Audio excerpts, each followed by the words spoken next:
Fala galera, tudo bem? Alvarez Caetano, mais um Café com Espada e Machado, ambiente de batalha. Primeiro ambiente a gente falou sobre a batalha, o segundo a gente falou sobre o terreno, o terceiro a gente está falando sobre a mente, que nós falamos sobre o ambiente de batalha que acontece dentro da sua mente, que ela foi derrubada com a queda. E assim, cara, tipo assim, a gente tem o quarto vídeo esse que a gente tá fazendo agora, vai falar sobre o assunto que é o ápice da Gênesis no começo pré-diluviano, que são os Néfilins. A questão é abrir duas formas de pensar. Eu não vou terminar num vídeo, eu vou fazer um vídeo curto, com o texto de Gênesis 6, né, falando, de Gênesis 6:4. Depois a gente vai, no segundo vídeo que eu vou fazer apontamentos das formas como as pessoas pensam essa ideia. A questão é, quanto mais desperto você tiver da teologia exegética, e você vai estar mais distante da compreensão espiritual. Se você vai pegar exegetas, galera que estuda a parte da letra, as divisões, por que a Septuaginta colocou de um jeito, por que Lutero colocou de outro, por que a palavra está apresentada. Se a gente for olhar por esses conceitos teológicos, apontamentos, a gente vai buscar material para estudar a vida inteira em 3 versículos, assim. E aí tem questões relacionadas ao mundo espiritual. Então, como eu falei, eu não quero que esse vídeo fique grande, fique maçante, a gente vai trabalhar uma dinâmica assim. A Bíblia é clara quando ela diz que, em Gênesis 6:4, ela solta um texto que diz assim, quando os homens, 6:1, que diz assim, quando os homens começaram a multiplicar-se na terra e lhe nasceram filhos, os filhos de Deus viram que as filhas dos homens eram bonitas e escolheram para si aquelas que lhe agradaram. Então disse o Senhor, por causa da perversidade do homem, meu espírito não contenderá com ele. Para sempre ele viverá 120 anos. Então existia um decreto. Vamos lá, Deus, ele cria Adão para ser eterno. Então Deus libera um decreto pré-diluviano, antes do dilúvio, que o homem vai viver 120 anos. É o máximo da existência do corpo do homem, 120 anos.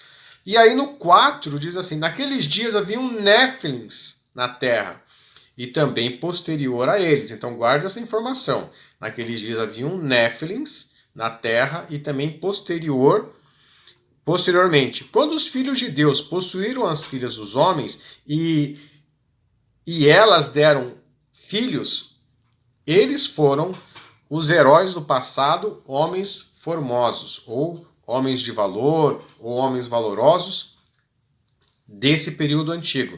E aí no capítulo 6 viu o Senhor que a perversidade do homem tinha aumentado e a terra foi toda inclinada, foi toda a inclinação do pensamento do seu coração para sempre e somente o mal.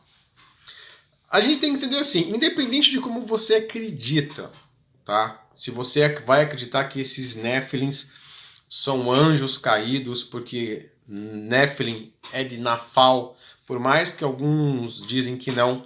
Então, Nafal é um termo hebraico para queda, para aquilo que foi caído, né? A Septuaginta do grego vai traduzir como gigantes. Lutero vai traduzir Néfilins como tiranos. Então a gente poderia ler assim se a gente fosse falar com a Septuaginta. Naqueles dias haviam gigantes na terra. E também posteriores. Ou, naqueles dias, como Lutero disse, haviam tiranos sobre a terra. E também posteriores a eles. E aí diz assim, quando os filhos de Deus possuíram as filhas dos homens, aqui a gente entra numa questão teológica, que algumas pessoas vão dizer que a se possuir se dividiria entre a geração de Sete, que foi o terceiro filho que Adão teve com Eva, tecnicamente explicado na Bíblia, que aí é uma questão que você tem que ler, que está lá em Gênesis 4. Gênesis 5 é só uma genealogia imensa dos descendentes de Adão. E aí você tem aqui, cara, essa informação toda aplicada. E se a gente for para pesquisar, a gente vai encontrar, cara, inúmeras referências a teóricos, teólogos que não creem em nada disso. Não creem em nenhuma questão espiritual, creem somente numa questão didática, teológica, exegética e bíblica. Ok, cara. Eu não vou entrar nesse mérito, cada um estuda. Strong, que é eu acho que nessa Bíblia hebraica, é Nephilim, e Nephilim é Nafal, e Nafal é caído. Então, entre o grego, entre o hebraico original, cara, e o grego, eu ainda prefiro ficar com o hebraico original. Então, como ele diz ali que Nephilim vamos dizer assim, é a forma plural de Nafal, então a gente tem ali anjo, alguma coisa caída.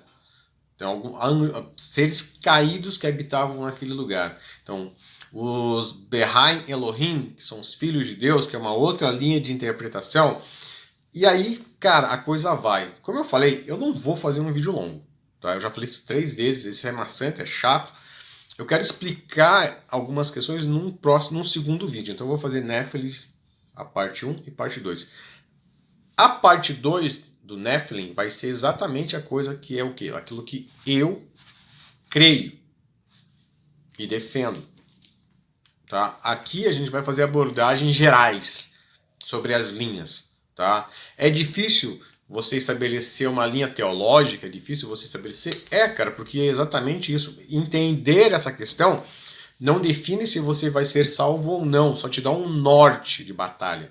A sua salvação está em Cristo Jesus, não está em você saber quem eram os Néfilins.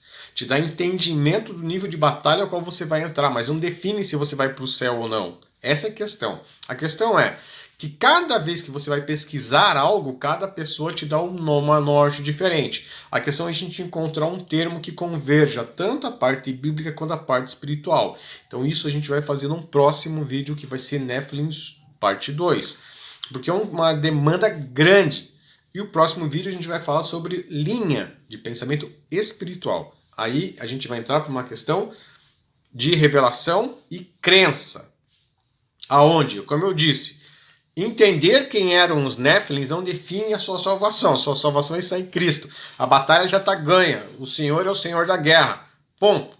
Essa é a questão. A questão é, existem linhas teológicas.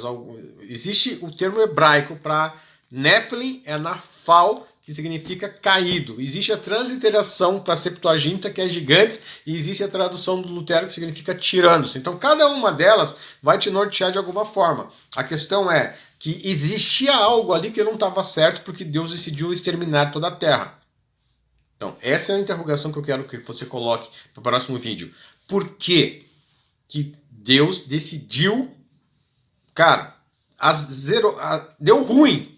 Nós vamos zerar tudo, ou nós vamos tentar zerar tudo e salvar somente um percentual da população. Que aí é onde entra a questão diluviana, que é a questão de seleção de Noé e os seus 3 filhos.